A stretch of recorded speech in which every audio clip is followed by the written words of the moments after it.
Before I begin, I want you all to imagine something. Imagine a child standing outside the classroom, not because he didn't want to study, but because the society decided he didn't deserve to. Now imagine the same child growing up drafting the constitution of the world's largest assembly.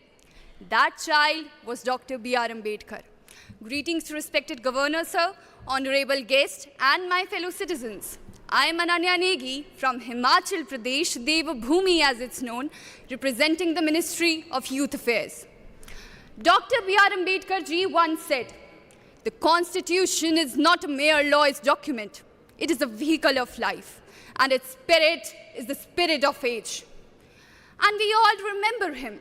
But remembrance is easy, understanding is difficult. Because if we truly understood him, we wouldn't reduce his legacy to just one day. We proudly say he gave us the Constitution, he gave us the democracy, he gave us the fundamental rights. But do we remember that he fought against a system that denied him dignity, denied him water, denied him education? And still he chose to build a nation where people would live with dignity. उन्होंने केवल संविधान नहीं लिखा, उन्होंने एक ऐसे राष्ट्र की परिकल्पना की जहां सम्मानता केवल शब्द नहीं एक वास्तविकता हो. And yet today we continue to witness divisions over caste, creed, color, languages.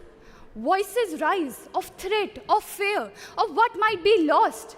But perhaps the real question is, क्या वास्तव में खतरा हमारी विविधता को है या हमारी उन सोच की सीमाओं को जो हमें एक होने से रोकती है?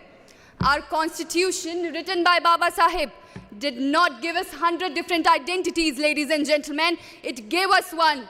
It begins with the three immortal words. We the people of India, not we the Hindu, we the Muslim, we the Punjabi, we the Sikh, we the Tamil. We the people of India.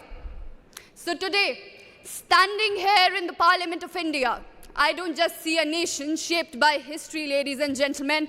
I see a nation shaped by vision. A vision that Dr. B.R. Ambedkar gave to all of us.